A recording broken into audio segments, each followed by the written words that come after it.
So I'm doing a lecture here now on survival in the Middle Ages. Try to keep it under 5 minutes. I'll tell you this real quick. I do not know about you, but wherever the Middle Ages is varies depending on temperament. Some people don't really consider Eastern Europe too often. I think it's a great area to understand survival because herbalism was a way to make money. And so if you could pick flowers, you can make some money if you it's enough to eat because people would use the flowers for more than just decoration. If you could pick, I mean, you have to have some knowledge, but you kind of didn't because people would still want to buy them because the labor didn't exist to even supply flowers. So labor shortage was so immense in the Middle Ages that survival could be done by just gathering things, which is a fun fact. Another fun fact is that combat was like totally outlawed. However, raids were common because there was just no surveillance equipment. And of course, there were treacherous allegiances here and there. Like in, England, you have Civil War. In Poland, you'd have invasions from the West, so-called. And going all the way out to Ukraine, you'd even have conquering dynasties sort of vying for control of Western Ukraine at one point or another. You go to the South Slavic area in Serbia, and which is a strong country in the Middle Ages. They had predominance everywhere they went. Laboring as a man required more than just picking. So there's in gathering. So there was a stigma against it. However, so that can mean that you might get killed just for standing out like a sore thumb.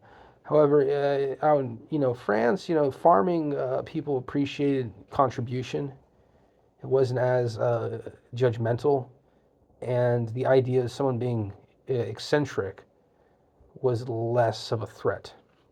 In France, eccentricity was something that they could tone down as a commune, as a populace in a small unified area.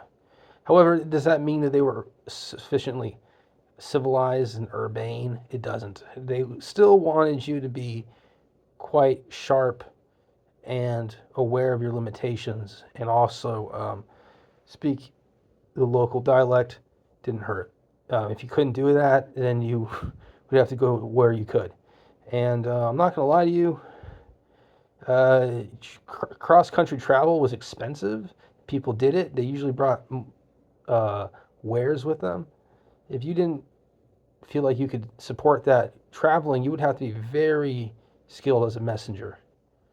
And the likelihood that you'd be skilled as a messenger isn't super guaranteed. So the three things to do to survive in the Middle Ages are these. Gather anything you can, because labor is scarce for beauty. So anything that's pretty, you can sort of pick up, pluck it, and then put it in a basket, right? That's the easiest one. The second easiest one is to just do the worst menial labor ever, because whoever's supposed to do it, the land keeper, is probably playing hooky on the job. That's easy to identify. And number three is just find someone who has enough money to get you from A to B and send a letter to someone and avoid trouble. It's risky. It's probably worth it if you know the language. You shouldn't really have as much trouble as a stranger would.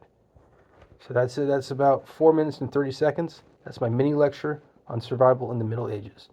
Let me know down in the comments if you're surprised by anything that I said. Take care. Also, hunting, if you could hunt, it was profitable. But the likelihood that you could hunt is not super guaranteed because not everyone was allowed to use weapons. So that's a fun fact. And skills like baking are not that easy to pick up. So just leave that there. So that's 4 minutes and 40 seconds. Peace.